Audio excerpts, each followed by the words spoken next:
Hello and happy day. How does slowing down sound to you today? Would you like to reduce the noise for just a bit? Are you ready to make a choice and decide to listen? My name is Igor S.F. Walker. I'm here to remind people to slow down, to reduce the noise, to walk their lives into a natural flow. Welcome back to the Book of the Week series. Every week as I read another amazing title, I share it with the world, and today we look at Homo Deus, A Brief History of Tomorrow by Yuval Harari. If we take the really grand view of life, all the problems and developments are overshadowed by three interlinked processes. Number one, science is converging on an all-encompassing dogma that says that organisms are algorithms and life is data processing. Number two, intelligence is decoupling from consciousness. And number three, non-conscious but highly intelligent algorithms may soon know us better than we know ourselves. These three processes raise three key questions which I hope will stick in your mind for a long time. Number one, are organisms really just algorithms? And is life really just data processing? Number two, what's more valuable, intelligence or consciousness? And number three, what will happen to society, politics, and daily life when non-conscious but highly intelligent algorithms know us better than we know ourselves? Techno Humanism, which still sees humans as the apex of creation and clings to many traditional humanist values, agrees that Homo sapiens, as we know it, it's run its historical course and will no longer be relevant in the future, but concludes that we should therefore use technology in order to create Homo Deus, a much superior human model. Homo Deus will retain some essential human features, but will also enjoy upgraded physical and mental abilities that will enable it to hold its own even against the most sophisticated non-conscious algorithms. Since intelligence is decoupling from consciousness, and since non-conscious intelligence is developing as breakneck speeds, humans must actively upgrade their minds if we want to stay in the game. Despite all the talk of radical Islam and Christian fundamentalism, the most interesting place in the world for a religious perspective is not the Islamic State or the Bible Belt, but Silicon Valley. It is where high-tech gurus are brewing for us great new religions that have little to do with God and everything to do with technology. They promise all the old prizes, happiness, peace, prosperity, and even eternal life. But here, on earth, with the help of technology, rather than after death, with the help of celestial beings. There are still notable failures. But when faced with such failures, we no longer shrug our shoulders and say, well, that's the way things work in our imperfect world, or God's will be done. Rather, when famine, plague, or war break out of control, we feel that somebody must have screwed up. We set a commission of inquiry and promise ourselves, next time will be better. And it actually works. Such calamities indeed happen less and less often.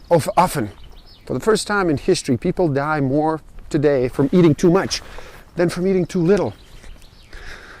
More people die from old age than from infectious disease. And more people commit suicide than are killed by soldiers, terrorists, and criminals combined. In 2012, about 66 million people died throughout the world. 620,000 of them died to human violence. War killed 120,000 people. Crime killed another 500,000 people. In contrast, 800,000 committed suicide, and 1.5 million died of diabetes. Sugar is now more dangerous than gunpowder.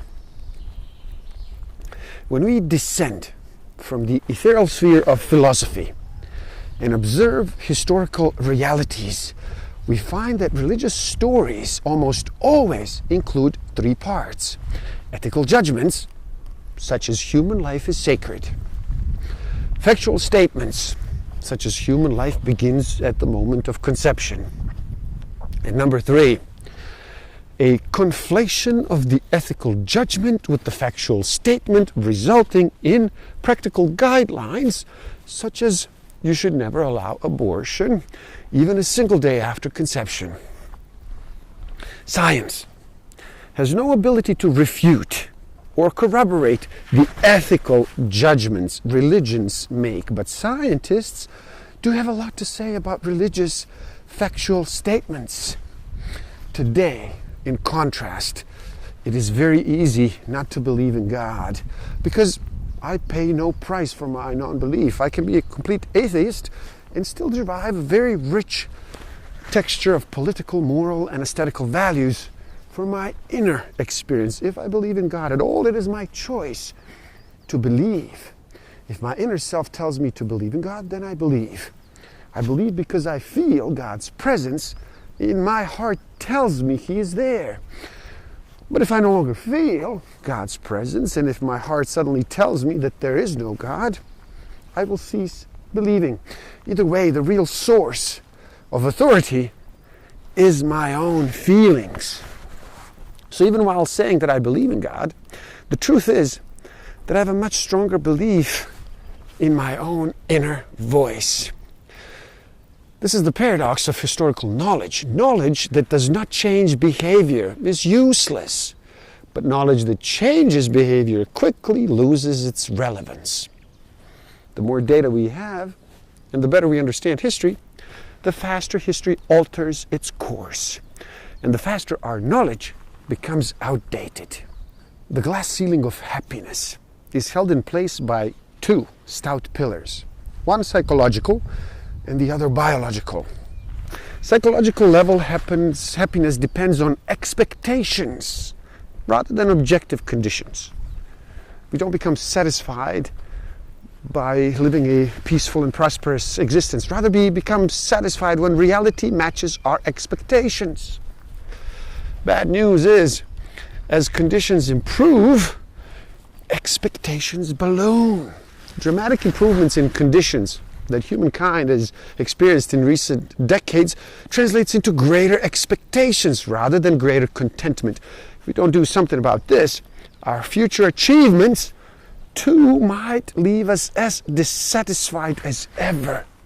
On the biological level, both our expectations and our happiness are determined by our biochemistry rather than our economic, social, and political situation.